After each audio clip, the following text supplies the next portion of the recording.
अच्छा, एंडो खत्म करके जनरल पे तो आगे शुरू भी कर देंगे। Spermatogenesis stimulated by the FSH and testosterone. Phosphorylation enzyme हमें पता है भाई इंसुलिन की डेफिशिएंसी में होता है। अपना ये टेकिकार्डिया पाल्पिटेशन टीएसएच लो ये सारा थायराइड ग्लैंड का रोला था। अच्छा जी, डिस्निया है on line down stretch most likely to cause this is retrosternal goitre definitely पीछे जाता है तो फिर वो ब्रीथिंग का मसला करवाता है। Calcitonin is the tumour marker, वो पैवेलरी कार्सिनोमा ऑफ थायराइड का होता है। Protein synthesis muscle is decrease by increase by dihydrotestosterone, ये टेस्टोस्टेरोन का ही वो होता है एक एनालॉग। विच और ये इसमें कन्वर्ट करने के लिए कौन सा एंजाइम होता है 5 अल्फा रिडक्टेज। ये खुद एक एमसीक्यू है मेरे ख्याल में, इसके 19 वॉल्यूम 2 का एमसीक्यू है, बल्कि भी है काफ़ी रिसेंट एमसीक्यू है। Which hormone are responsible for the milk production, prolactin, oxytocin और cortisol. Respiratory rate in pregnancy increase by progesterone. Non shivering thermogenesis by noradrenaline, non shivering thermogenesis non दोनों non तो फिर नॉरएड्रेनालिन। ओके, इजी हो गया। Respiratory rate pregnancy progesterone बात है, pregnancy mostly काम करता है प्रोजेस्टेरोन। कोर्टिसोल इंक्रीज करता है न्यूट्रोफिल को, डिक्रीज करता है लिम्फोसाइट को। कुशिंग डिजीज है ना, कुशिंग में आप याद रखो एन आता है एंड पे, तो न्यूट्रोफिल उसमें इंक्रीज हो रहे हैं, ठीक है ना, और कुशिंग में एल आता ही नहीं है, तो कुशिंग में एल तो डिक्रीज हो रहे हैं। और इसमें फिर आप याद रख लो कि not direct effect of cortisol facial hair growth, इसका डायरेक्ट इफेक्ट है भी नहीं। बस greatest effect of plasma osmolarity, ये एडीएच का ही होता है। पॉलीफेजिया क्यों होता है डायबिटीज़ में, सैटिस्फैक्टरी सेंटर का मसला होता है। डोपामिन रेगुलेट करता है, प्रोलैक्टिन, वो पीछे पढ़ चुकी है ना, डिटेल में देख चुकी है। हाइपरथायराइडिज्म में ना फर्स्ट ट्राइमेस्टर से पहले हम कौन सा देते हैं, पीटीयू, पी फॉर पहले, पी फॉर पीटीयू, मेथिमाजोल में देते हैं थर्ड ट्राइमेस्टर के बाद, ठीक है। हम अब देखो हाइमालाइडोसिस का पेशेंट है, उसका 540 ग्राम का हार्ट है, 540 ग्राम यार, तो मतलब हाइपरट्रॉफी हुई ना हार्ट में, हमें पता है हाइपरट्रॉफी होती है, हाइपरप्लेजिया नहीं होता। ब्रेस्ट एट्रोफी के पीछे पड़ चुके हैं। अब patient with nodule on vocal cord, इसमें क्या होगा, तो नोड्यूल बन रहा है ना, तो मतलब हाइपरप्लेजिया हो रहा है। ये किस में होता है, ये मेरे जैसे लोगों में होता है जो बोल बोल के बताते हैं, पढ़ाते हैं, ठीक है, रिकॉर्डिंग करते हैं, ज़्यादा बोलते हैं टीचर्स में, ये तो जी हाइपरप्लेजिया नोड्यूल्स बनने से। वो मैंने उसमें लियोमायोमा है, एपिथेलियम कवरिंग है एंडोथेलियम के ऊपर, तो ये क्या दिखा रहा है। डिस्प्लेजिया यार ऐसे है कि देखो इसमें एक तो बात ये कि लियोमायोमा है, तो मतलब ये कि ये एक बिनाइन चीज़ है, इसको आप कार्सिनोमा तो वैसे ही एक्सक्लूड कर दोगे। फिर ये बता रहा है कि अबंडेंट स्ट्रोमा है, small number of endometrial gland है, ठीक है ना। नॉर्मली क्या होता है, ग्लैंड ज़्यादा होते हैं, स्ट्रोमा कम होता है, ठीक है। तो ये बस एक नॉन न्यूप्लास्टिक से चेंज आई हुई है, एक तरह की हाइपरट्रॉफी हुई हुई है, ठीक है, मेटाप्लेजिया नहीं हो चुका। एचपीवी इन्फेक्शन है, फीमेल में सर्विक्स में न्यूक्लियोसाइड भी प्रोमिनेंट हो पड़ा है, लार्ज तो डिस्प्लेजिया है, ठीक है। N/C रेशियो की बात हो रही है ना, तो वो डिस्प्लेजिया में होती है मोस्टली। प्रीमिलियन लीजन कौन सी है, डिस्प्लेजिया। प्रीमिलियन वेल मिलियन तो नहीं है, रिगार्डिंग डिस्प्लेजिया में रेगुलरली शेप्ड सेल होते हैं। और एचपीवी पॉजिटिव है तो पैप स्मीयर में क्या नजर आएगा जी, लार्ज सेल नजर आएंगे, तो ये क्या होगा, सब एपिथेलियल चेंज है ना, ये डिस्प्लेजिया होगा। हाँ, ये डिस्प्लेजिया, इसमें लार्ज न्यूक्लियस भी है। अच्छा जी, मेटाप्लेजिया फंक्शनल चेंज है एपिथेलियम की, बहुत दफ़ा हमारा की एमसीक्यू आया हुआ है। सर्वाइकल मेटाप्लेजिया जो होता है ना, इसमें क्या होता है, high multiparity epithelial change endocervix is squamous tissue is due to metaplasia.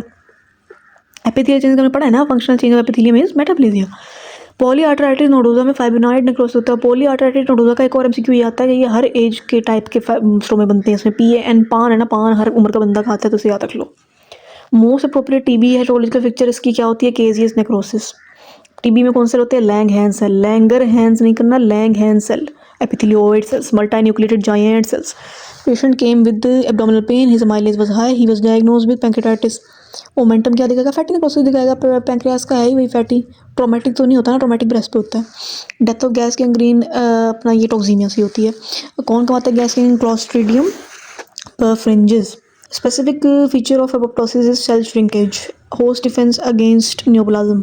Apoptosis करवाता है, अपोप्टोसिस होता है ना, ओवर पॉपुलेशन से रोकता है, क्योंकि प्रोग्राम सेल डेथ है ना, तो तरह की फैमिली प्लानिंग जिस ओवर पॉपुलेशन को प्रिवेंट करती है फैमिली प्लानिंग, ये अपोप्टोसिस भी एक तरह की बॉडी प्लानिंग है। रिगार्डिंग अपोप्टोसिस क्या सही है, वही बात कि ओवर क्राउडिंग नहीं होने देता है सेल्स की। एक्टिवेशन ऑफ कैस्पेस जब होती है तब अपोप्टोसिस होता है, अपोप्टोसिस कैस्पेसिस, ठीक है। काउंसिलमेंट बॉडीज भी सेम बनती है कि काउंसिलमेंट बॉडीज़ का सवाल पूछा हो और येलो फीवर हो ऑप्शन में, तो अपोप्टोसिस को आपने नहीं करना prefer, yellow fever is greater than apoptosis. Natural defence against neoplasm apoptosis ही है। एक्यूट इन्फ्लेमेशन में एक्सुडेटिव फ्लूइड होता है, जिसमें प्रोटीन 3 ग्राम से ज़्यादा होती है।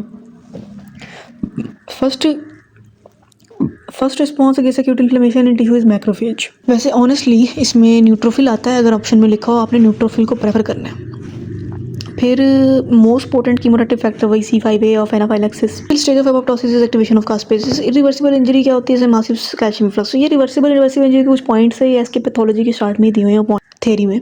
इरिवर्सिबल इंजरी में मासिव कैल्शियम फ्लक्स होता है, जबकि इफ्लक्स जो अगर हो रहा है तो फिर वो रिवर्सिबल में होता है। सोडियम का इफ्लक्स होगा तो रिवर्सिबल होगी। सोडियम एक बड़ी सिंपल ओके सी बात है, मगर कैल्शियम अंदर आ रहा है सेल के बहुत ज़्यादा, तो इरिवर्सिबल हो रहा है।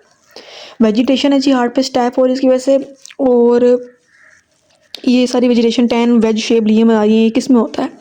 ये होता है जी कोएगुलेटिंग नेक्रोसिस, क्योंकि देखो ना ये वो चीज़ है कि जिसमें ना इसकी वो सारी हिस्टोलॉजी प्रिजर्व हो रही है। अच्छा, लिक्विफैक्टिव नेक्रोसिस ब्रेन में डिस्प्लेज या रिवर्सिबल, समटाइम्स इट्स रिवर्सिबल, मगर नहीं इसमें रिवर्सिबल ही होता है मोस्टली, इसलिए तो वो डिस्प्लेज ही होता है। कॉइन लीजन हमें अच्छी तरह पता है एक्टिनोमाइसिस में होती है। अच्छा, इसने पूछा क्या है, how to differentiate between granuloma and neoplasia. Rapid increase in size होगा न्यूप्लेजिया में, और क्या। 8 मंथ बेबी है, repeat rhinitis 2 episode, pneumonia less than 2 month, low plasma B cell in decrease immunoglobulin, ये IgA की डेफिशिएंसी है क्योंकि उसको रिकरेंट नमूनिया भी हो रहा है और इम्यूनोग्लोबिन भी कम है, और जी सबसे बड़ी बात है कि प्लाज्मा बी सेल कम है, ये ID डेफिशिएंसी में होता है। Which one specific for diagnosis of SLE anti DS DNA, और लो एंटी स्मिथ भी होता है, ऑप्शन में होता है एंटी स्मिथ को आप प्रेफर करोगे। लो कंप्लीमेंट सीन किस में होता है? SLE में। जीरो स्टमिया, केराटाइटिस, पेनफुल जॉइंट, ये सारा कुछ शोगरिन में होता है, ड्राई चीज़ें। शोगरिन जो होता है ये रूमेटॉइड आर्थराइटिस से रिलेटेड होता है। Local cause of delayed wound healing is infection. Collagen that gives strength during wound healing is type 1। Scenario of surgically mass renal which will indicate malignant nature, invasion होगी तभी तो malignant होगा। Which of the following is benign warden tumour, which is benign adenoma. ये जो option होंगे पे depend कर रहा होगा ना एनवायरमेंटल फैक्टर जो म्यूटेशन को आ रहा है। प्रोटो ऑन्कोलॉजी में रेडिएशन, बिल्कुल रेडिएशन। प्रोटो ऑन्कोलॉजी ने एक ऐसी चीज़ को एक्टिवेट होने के लिए ज़रूरत है किसी चीज़ की, तो रेडिएशन इससे पड़ेगी तो उसको एक्टिवेट करेगी। जब कोई वायरस होता है वो ऑन्कोजिन के लिए जरिए काम करता है, रेडिएशन जो होती है प्रोटो ऑन्कोजिन के लिए काम करती है। Free radicals are form by radiation, they will damage the DNA। Oncogene का मैंने आपको पहले पॉइंट दे दिया था कि पॉइंट म्यूटेशन से ये चेंज होती है। ऑन्कोजीन में radiotherapy cause cancer after 5 to 10 years। Cancer cells predominantly have in keratin pulse. Regarding malignant melanoma cell in chronological order, which will be present? NK cell present होते हैं। Most common cause of permanent atrophy is degeneration, which is a small blue cell tumor, neuroblastoma। Nephro नहीं कह देना इसको, neuro याद रखना है। C-माइक की इसमें ट्रांसलोकेशन होती है। सर्कुलेटिंग ट्यूमर से मोस्ट वाइडली डायग्नोज है पेरिफेरल ब्लड फिल्म्स। ट्यूमर के हम जो होते हैं ये ट्यूमर मार्कर, उससे सर्कुलेटिंग में नहीं होते ये चीज़ें, MCQ अलग से, वो वैसे डायग्नोज करते हैं मगर सर्कुलेटिंग उसमें पेरिफेरल ब्लड फिल्म नहीं होती है। Natural defence against tumour apoptosis, most common child का ट्यूमर नेपीफाइसिस, ऑस्टियोकॉन्ड्रोमा, सार्कोमा बनता है वैसे जियोमेड के लिहाज से, कॉन्ड्रोमा का पता नहीं। और seminoma in tumour male it is equivalent in ovary में सेमिनोमा डिसजेमिनोमा होता है। ट्यूमर से precision P53, loss of P53 cell survival में होता है। और patient has swelling in right thigh which is increase in size. X-ray show no connection with bone. Best marker vimentin. इसमें vimentin इसलिए है क्योंकि ये मीजेनकाइमल ओरिजिन का है ना, मतलब इसमें बोन का कोई ताल्लुक नहीं है। और थायराइड कार्सिनोमा 3 सेंटीमीटर मास, कॉन्गो स्टेन, तो मार्कर कौन सा यूज़ करना है भाई? मैंने आपको पहले ही बताया कि calcitonin is the tumour marker for papillary या थायराइड का cancers. Mediator of pain acute inflammation is bradykinin, prostaglandin. एक को पूछे तो ब्रेडिकिनिन, और इमीडिएट भी bradykinin. Parathyroid hyperplasia involve chief cells, पता है हमें। लेडी बेबी को फीड कर रही है। What happen in pregnancy? Stromal hypertrophy. Chronic irritation, metaplasia, example of hyperplasia और हाइपरट्रोफी। यूट्रस इन प्रेगनेंसी, और प्रेगनेंसी के बाद यूट्रस लाइसोसोम्स के जरिए से वो होता है रिग्रेस्ड। और dysplasia is recognise by loss of polarity, इसमें पोलैरिटी लॉस हो जाती है। न्यूक्लियस और साइटोप्लाज्म की रेशियो चेंज हो जाती है। कीमोथेरेपी गिवन यूरोस साइज, ये सारा प्रोसेस ही होता है। टोलॉजी में काउंसिल मैन बॉडीज आ गई तो आपने apoptosis. Important cells of chronic inflammation, macrophages. देखा अब क्रॉनिक इन्फ्लेमेशन में समझाती है ना बात की, मैक्रोफेज जो एक्यूट थी ना उसमें न्यूट्रोफिल होते हैं, मगर ऑप्शन में नहीं होता मैक्रोफेज ही लगाएंगे। Mets classification repeated kidney fibrinoid necrosis का ऑल एक्सेप्ट एसेंशियल हाइपरटेंशन। अच्छा जी, following examples of process except atherosclerosis, क्योंकि सारी तो एथेरोस्क्लेरोसिस तो एक प्रॉपर वो चीज़ है ना, नेक्रोसिस हो रहा है इसमें तो। All of the following are feature of process except cellular swelling, इसमें श्रिंकेज होती है। Rare site of tumour mets, spleen में आज तक कभी मेटास्टेसिस नहीं सुना।